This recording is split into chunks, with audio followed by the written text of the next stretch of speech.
Hello friends, જય શ્રી કૃષ્ણ. તો આજે આપણે બનાવીશું ચંદી પડવા માટે સ્પેશિયલ સુરતી ભૂસું.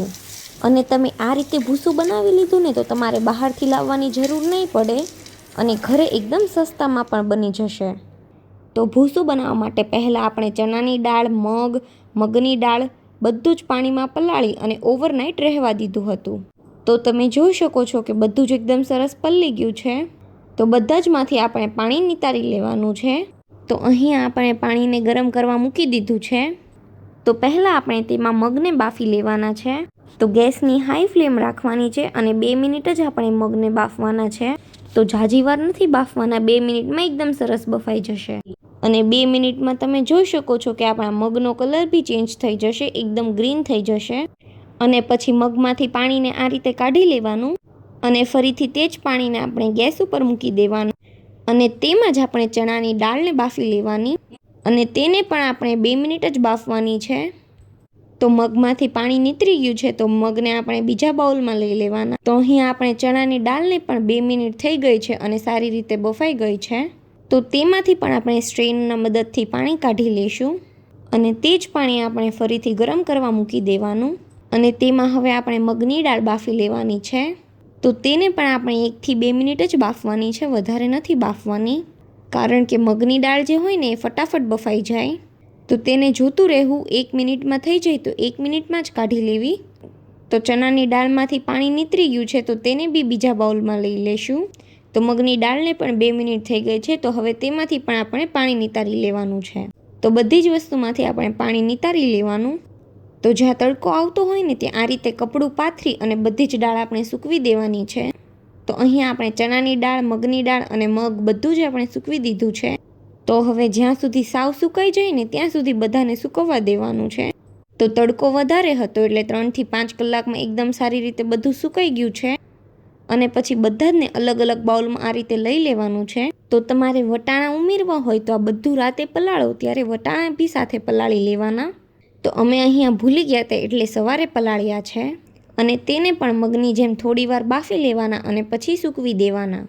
તો અહીંયા આપણે બીજી બધી જ વસ્તુ તૈયાર કરી લીધી છે. તો પહેલાં આપણે બુંદી બનાવવા માટે બેટર બનાવી લઈશું. તો બુંદી બનાવવા માટે અહીંયા આપણે 1 કપ બેસન લીધો છે અને 2 ચમચી આપણે રવો લેવાનો છે. અને 1 કપ બેસનની સામે 2 ચમચી રવો નાખશો ને તો બુંદી તમારી એકદમ ક્રિસ્પી બનશે. તો લોટને આપણે આ રીતે ચાળીને જ યુઝ કરવાનો છે. અને 1 કપની સામે ચમચીના ચોથા ભાગ જેટલું મીઠું નાખીશું. અને અહીંયા આપણે 1 કપ પાણી લીધું છે અને થોડું થોડું પાણી નાખતા જશું અને વિસ્કરના મદદથી આપણે આ રીતે બેટર તૈયાર કરતા જશું. તો અહીંયા આપણે 1 કપ પાણી લીધું હતું ને તો 2 ચમચી જેટલું પાણી બચ્યું છે. તો આ આપણું બુંદીનું બેટર તૈયાર થઈ ગયું છે. તો તમે આ રીતે વિસ્કર ઊંચું કરો અને ટીપા પડે ને એ રીતનું બેટર રાખવાનું છે. તો અહીં આપણે તેલ ગરમ કરવા મૂકી દીધું હતું. તો તેલ આપણું ગરમ થઈ ગયું છે. તો પહેલાં આપણે મગની દાળને તળી લેવાની છે. તો આ રીતનો એક જારો લેવાનો છે અને તેમાં જ આપણે મગની દાળને નાખવાની છે. તો 1 મિનિટમાં જ આપણી દાળ તળાઈને તૈયાર થઈ જશે. તો આપણી દાળ એકદમ સરસ તળાઈને તૈયાર થઈ ગઈ છે. તો તેને આપણે એક ડીશમાં લઈ લઈએ. અને તમે આ રીતે મગની દાળ બનાવશો ને તો બહારથી એકદમ ક્રિસ્પી અને ખાવામાં એકદમ સોફ્ટ બનશે. તો બધી જ મગની દાળને આપણે આ રીતે તળી લેવાની. તો એ રીતે જ આપણે મગને તળી લેવાના છે. અને મગ તળાઈ જાય ને એટલે તે રીતે જ આપણે ચણાની દાળને તળી લેવાની છે. તો તમે જોઈ શકો છો કે મગની દાળ અને મગ બંને સારી રીતે તળાઈ ગયા છે. અને ચણાની દાળ પણ આપણે એકદમ સરસ બહાર મળે ને એવી જ બનશે. તો બધી જ ચણાની દાળને આપણે આ રીતે તળી લેવાની છે. તો બધું જ સરસ તળાઈ ગયું છે. તો હવે બંને દાળ અને મગ આપણે એક ડીશમાં જ લઈ લીધા છે.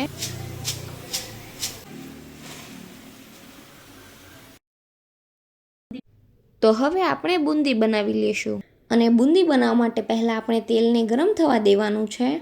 તો ગેસની ફ્લેમ આપણે હાઈ રાખવાની છે. અને તેલ એકદમ ફૂલ ગરમ હશે ને તો જ તમારી બુંદી એકદમ પરફેક્ટ બનશે. નહીંતર તો બુંદી ફૂલશે નહીં અને બેસી જશે. તો અહીંયા આપણે એક આ રીતનો બુંદી પાડવા માટે જારો લેવાનો છે. અને જો તમારી પાસે બુંદી પાડવાનો જારો હોય તો તમે તેમાં પાડી શકો છો. તો અમારી પાસે આ જૂનો તળવાનો જારો પડ્યો હતો ને તો તેમાં અમે બુંદી પાડીએ છીએ. તો ડોયાથી આપણે આ રીતે જારા ઉપર બેટર નાખતું જવાનું એટલે નીચે બુંદી પડતી જશે. તો એકદમ સરસ નાના નાના દાણા જેવી બુંદી પડે છે. અને તે ક્રિસ્પી થાય ને ત્યાં સુધી તેને આપણે તળાવા દેવાની. તો બુંદી બનાવતા પણ વાર નથી લાગતી, તે પણ ફટાફટ જ બની જાય છે, પણ તેલને તમારે એકદમ પરફેક્ટ આવવા દેવાનું છે. તો બુંદી આપણી તળાઈને તૈયાર થઈ ગઈ છે, તો હવે તેને આપણે તેલમાંથી બહાર લઈ લેવાની. તો બુંદીને આપણે આ રીતે 2 ઘાણવા કરી લઈશું.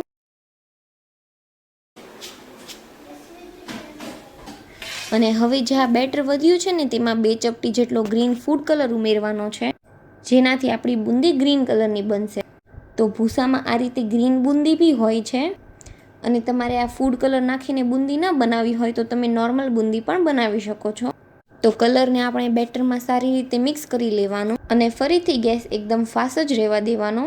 તો જે રીતે આપણે પહેલી બુંદી પાડી ને એ રીતે જ આપણે આ બુંદી પાડી લેવાની.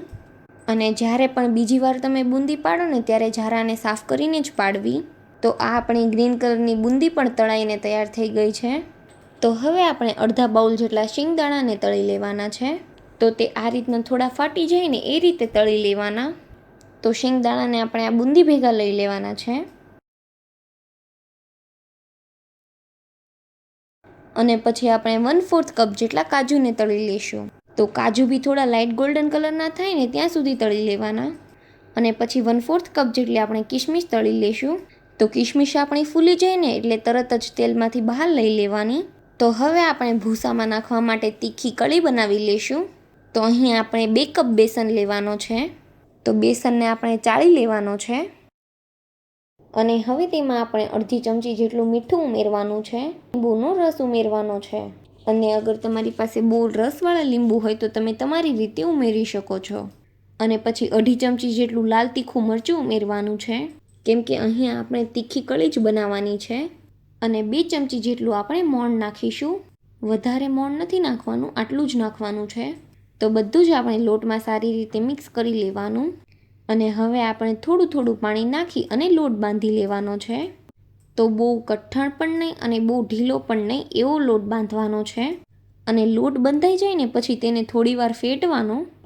તો અહીં આપણો તીખી કળીનો લોટ તૈયાર થઈ ગયો છે. તો આ રીતનો જે શેવ પાડવાનો સંચો આવે ને એ લેવાનો છે. અને આપણે બંને હાથ તેલવાળા કરી લેવાના છે. અને પછી લોટનો આપણે આ રીતે લુવો બનાવી લેવાનો.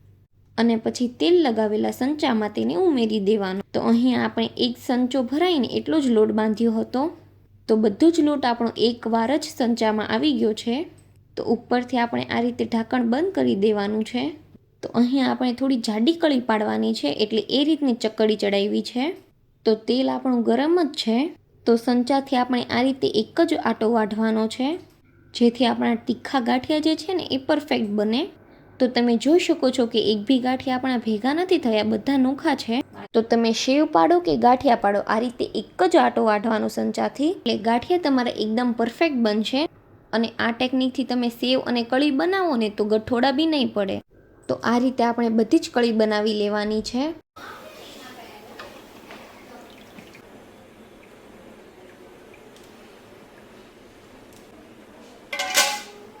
તો બધી જ કળી આપણી તળાઈને તૈયાર થઈ ગઈ છે. અને પછી મકાઈના પૌવાને આપણે આ રીતે ઝારામાં તળી લેવાના છે. તો અમે અહીંયા 200 ગ્રામ જેટલા મકાઈના પૌવા લીધા છે. અને મકાઈના પૌવા તળો ને ત્યારે તે ગેસની ફ્લેમ હાઈ જ રાખવાની, તો જ પૌવા એકદમ પરફેક્ટ તળાશે. તો બધા જ પૌવા તમારે આ રીતે તળી લેવાના. તો અહીં આપણે 100 થી 150 ગ્રામ જેટલા ચોખાના પૌવા લીધા છે. તો તેને પણ આપણે સેમ રીતે જ તળી લેવાના છે. જે રીતે મકાઈના પૌવા તળ્યા હતા ને એ રીતે જ. તો ચોખાના પૌવા પણ બધા જ તળાઈ ગયા છે. તો હવે આપણે અડધા વાટકા જેટલા મીઠા લીમડાના પાનને તળી લેવાના છે. તો તેને પણ તળીને આપણે એક તગારામાં મિક્સ જ કર્યું છે. તો અહીં આપણે ચોખાના પૌવા, મકાઈના પૌવા, આ રીતે જે ગાંઠિયા બનાવ્યા છે તીખા એ, અને મીઠા લીમડાના પાન બધું એક જ તગારામાં રાખ્યું છે. અને હવે આપણે કિસમિસ અને પછી ચણા દાળ, મગ દાળ, અને હવે આપણે જે બધી જ વસ્તુ તળીને તૈયાર રાખી છે ને તે બધું જ આપણે તગારામાં ઉમેરી અને મિક્સ કરવાનું છે. તો આ બધી જ વસ્તુ જે આપણે તળીને તૈયાર રાખી છે ને એ તગારામાં ઉમેરી દીધી છે. તો અહીં આપણે 250 ગ્રામ જેટલી જે 0 નંબરની સેવ આવે ને તે રેડીમેડ જ લીધી છે. અને તમારે આ 0 નંબરની સેવ ઘરે બનાવવી હોય તો તેનો વિડીયો ઓલરેડી ચેનલ પર છે જ. તો હવે બધું જ આપણે સારી રીતે મિક્સ કરી લેવાનું અને ગાંઠિયાને થોડા ભાંગતા જવાના. અને અહીંયા આપણે 250 ગ્રામ જેટલી ફાફડી લીધી છે અને તે બી અમે રેડીમેડ જ લીધી છે, તો તેને બી એડ કરીને સારી રીતે મિક્સ કરી લેવાની. અને હવે અહીંયા આપણે થોડી મોટી સેવ લીધી છે, તો આ સેવ અમે ઘરે બનાવેલી છે, તો તે પણ આપણે 250 ગ્રામ જેટલી ઉમેરીશું. તો તેને પણ આપણે બધી જ વસ્તુ સાથે મિક્સ કરી દઈશું.